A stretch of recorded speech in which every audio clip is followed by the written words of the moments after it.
Take you live again to just outside of the Covenant Presbyterian Church. This is Metro Police's, it's where the headquarters is right now for the investigation into this, and Chief John Drake. There's Don Aaron and Chief John Drake coming up to the microphone. Let's let Don talk.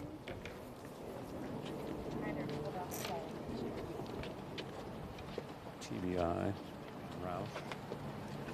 All right, this is our second briefing on this active shooter situation. Speaking to you at this point will be Nashville Chief of Police John Drake, the Director of the Tennessee Bureau of Investigation David Roush, Nashville District Attorney Glenn Funk, and then Nashville Fire Director Chief William Swan. Again, this is the second briefing. There will be other briefings to be held here in this same spot later this afternoon. We'll continue to brief throughout the rest of the day. Chief Drake. First and foremost, I want to say thank you all for being here on this very unfortunate situation.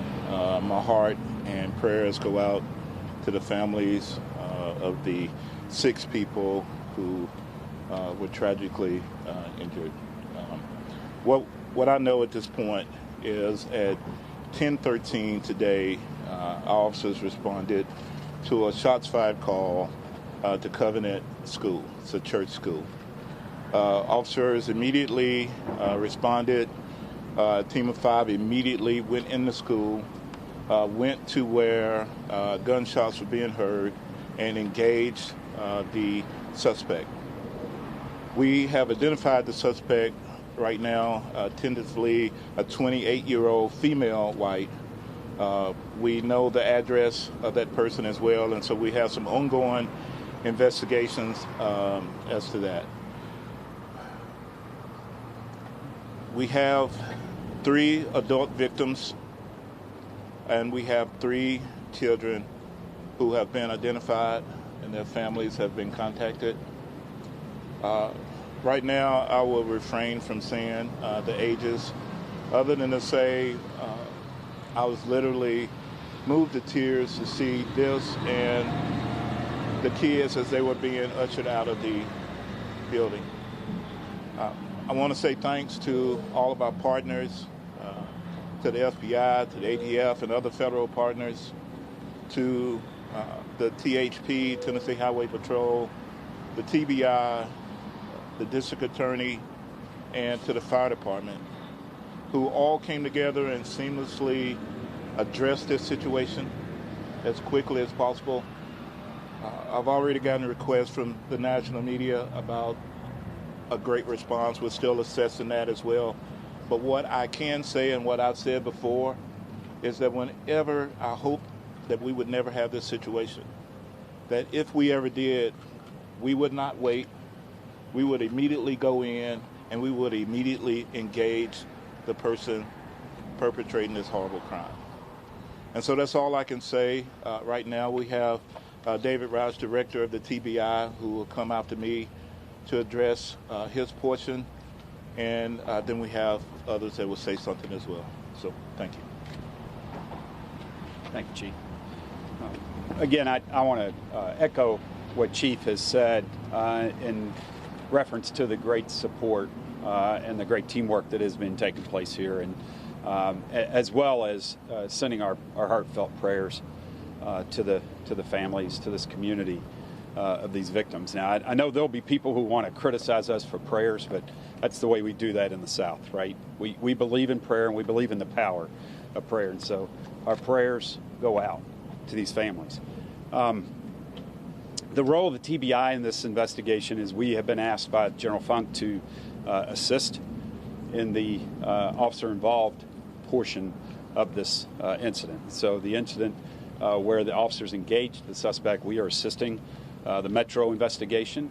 And the reason we've got Metro doing the primary investigation is because it was a fluid scene. So there wasn't a single stop in the action. And so as they investigate the homicides, then we felt it was most appropriate for them to continue that investigation. But we will assist as in our role as an independent oversight on the officer-involved situation. And so that will be the role of TBI.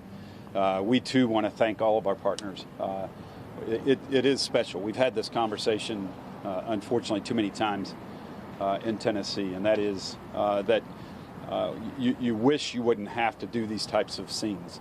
But when you do, you want to have the working relationships that we have in our law enforcement community here in Tennessee. It is amazing. And we've all come together as one and working very tirelessly. And we'll continue to work together to address this situation. It's a horrible, senseless tragedy.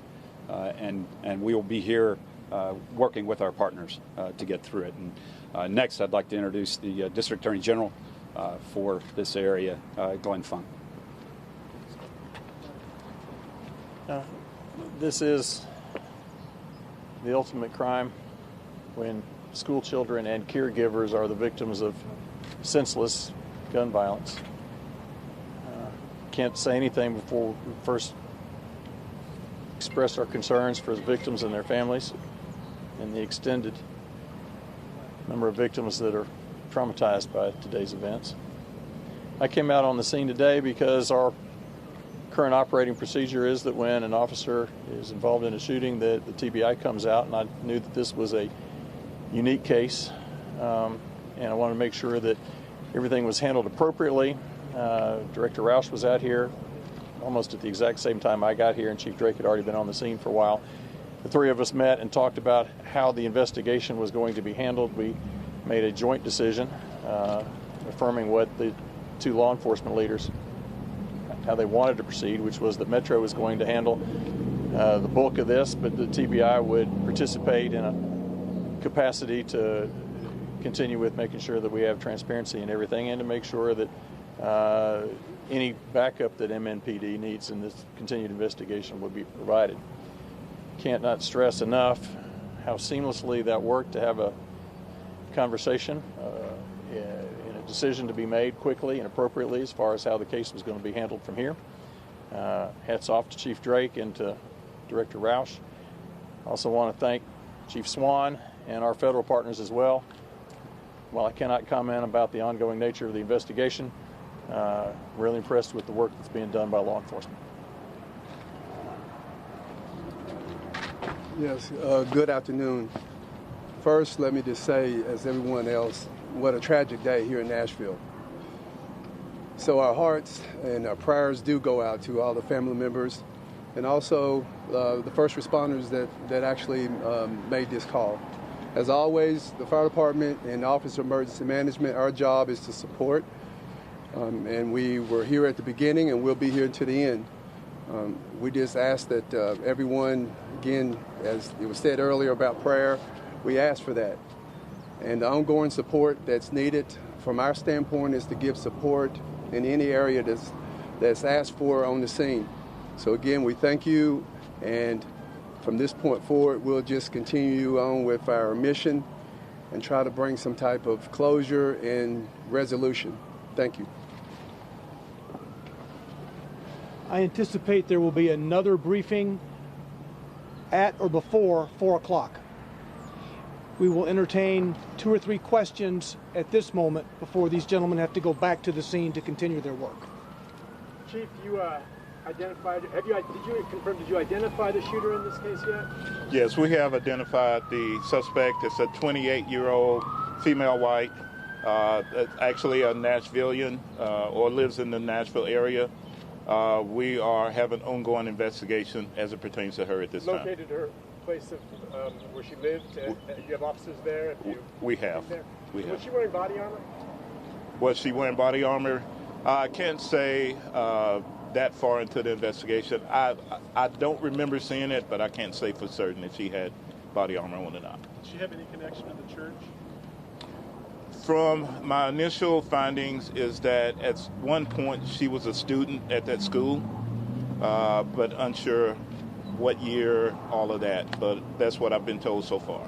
Did she give any word on social media, or has her social media been examined at this point? The investigations are still ongoing at this point. Our federal partners, our state partners, we're all looking into that to see exactly. This is still fluid at the time, but we're looking at everything.